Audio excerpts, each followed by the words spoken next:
अच्छा सर, कराची में मैं बात करूंगा और तरफ भी आऊंगा क्योंकि एक तवील अरसा उन्होंने भी कराची में गुजारा है, लेकिन मुजम्मिल असलम साहब ने मुझे ज्वाइन किया है और उनसे मजीद बात करते हैं। माशी एक्सपर्ट है और उनसे बात करते हैं कि ये ओवरऑल कैसे देख रहे हैं। फिर मैं जमील साहब की तरफ आऊंगा। मुजम्मिल साहब ये बताइएगा, ओवरऑल आप बजट को कैसे देख रहे हैं? अगर मैं वन लाइनर क्वेश्चन आपसे करूं तो ये लूट से लगा दिए इन्होंने इस बजट में। हर एक के लिए जो है इंसेंटिव रखा है। हम माजी में देखते थे कि जो बजट होते थे उसमें जो है कभी टेक्सटाइल और चंद सेक्टर को जो है फायदा दिया जाता था और बाकी लोगों से जो है टैक्स लगा के जो है इनका खून चूसा जाता था। अच्छा। आज हमने देखा ना कोई ऐसा टैक्स लगा, बल्कि जो मैं और आप मोबाइल फोन का बैलेंस डालते थे उसमें टैक्स लग जाता था। हम जो है बैंक से पैसे निकालते थे उसमें टैक्स लग जाता था। विद होल्डिंग टैक्स को उन्होंने कम किया। एक आम बिजनेस, जो छोटा बिजनेस वाला कहता था कि हम इस मुल्क में हैं, हमें कोई ना कर्जा देता है और उल्टा हमें जो है टैक्स वाले आके तंग करते हैं, उनके लिए जो है बहुत ज्यादा आजादाना फैसले किए। तनख्वाहें बढ़ाई, मिनिमम वेज को बढ़ाया, फिर साथ साथ महंगाई को कंट्रोल करने के लिए जहां जहां से ड्यूटी और कस्टम ड्यूटीज वगैरह कम कर सकते थे वो की। एक जो बिल्कुल जो गुर्बत की सतह से नीचे बंदा है उसके लिए कोशिश की जाएगी कि वो गुर्बत की सतह से ऊपर आ जाए।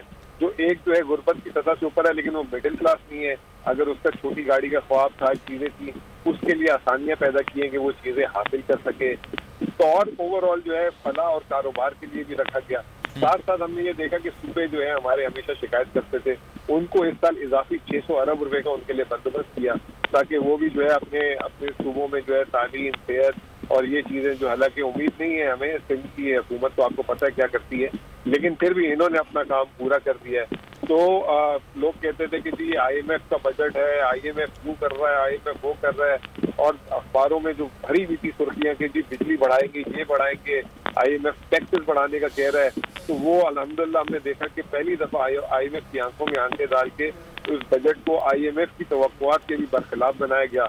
ये शो करता है कि इस हुकूमत का कॉन्फिडेंस, और ये शो करता है कि पहली दफा इस बजट में जो है खास और आम को जो है एक तरह रख के जो है एक आंख से देखा गया था।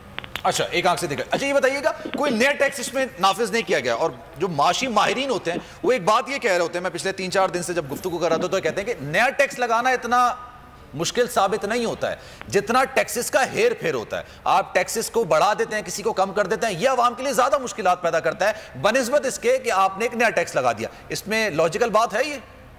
देखिए, हर आदमी का अपना तरीका होता है अंदाजे ज्ञान। मैं तो सिर्फ एक बात जानता हूँ कि इन्होंने इस बजट में टैक्स को मजीद आसान कर दिया है। अच्छा। इन्होंने खास इंस्ट्रक्शन दे दिया है FPR को कि आप किसी को नोटिस नहीं निकालोगे, किसी को तंग नहीं करोगे, हैरेस नहीं करोगे।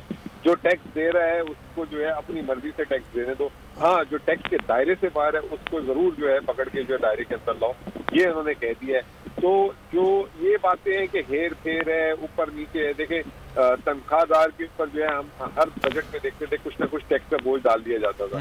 इस दफा टैक्स उनका भी टैक्स जो है नहीं छेड़ा। तो एक सरमायाकार फ्रेंडली, और सरमायाकार में छोटा सरमायाकार फ्रेंडली बजट जो सबसे ज्यादा रोजगार देता है। बड़े कारखाने में तो हाईटेक मशीनें होती हैं, उसमें तो चंद लोग चाहिए होते हैं, पढ़े लिखे लोग मशीनें चलाने वाले चाहिए थे। छोटा कारखाना जहाँ पे हाथ का काम होता है उसको पहली दफा जो है इन्होंने तरजीह दी है। कोशिश ये की है इन्होंने कि किसी न किसी तरह जो है महंगाई पे काबू पाया जाए और अपने टैक्सेस को कम किया। तो और क्या चाहिए, इतने महदूद वसाइल में इतना कुछ दे देना जो है, और जो है मजीद बोझ ना लादना, इससे ज्यादा बड़ी कामयाबी और कोई नहीं हो सकती। अच्छा, एक आखिरी सवाल आपसे, क्योंकि ये आम आवाम यही चीज समझते हैं जो मैं आपसे सवाल करना चाह रहा हूं। इससे आटे की कीमतों में फर्क पड़ेगा, चीनी की कीमतों में फर्क पड़ेगा, बिजली की, गैस की कीमतों में फर्क पड़ेगा? देखें, आपकी जेब में फर्क पड़ेगा, ये बात करूंगा मैं। और आटे की कीमत अगर आप कम करेंगे तो फिर जो आटा पैदा करता है उसका नुकसान हो जाएगा, फिर वो रोएगा। अब बेहतर ये है कि दोनों की जीत इसमें है कि जो आटे वाला है उसको भी उसकी मुनासिब कीमत मिले और खरीदार की कुव्वत खरीद इतनी हो कि वो अगर उसका रेट ऊपर है तो खरीद सके। इस बजट में कोशिश ये की गई है कि जो पैदा करने वाला है उसको भी नुकसान ना हो और खरीदार की कुव्वत खरीद बढ़ा दी जाए ताकि वो आसानी से अपनी चीजें खरीद सके। ठीक है, बहुत शुक्रिया जनाब, आप बोलियों से गुफ्तगू करें।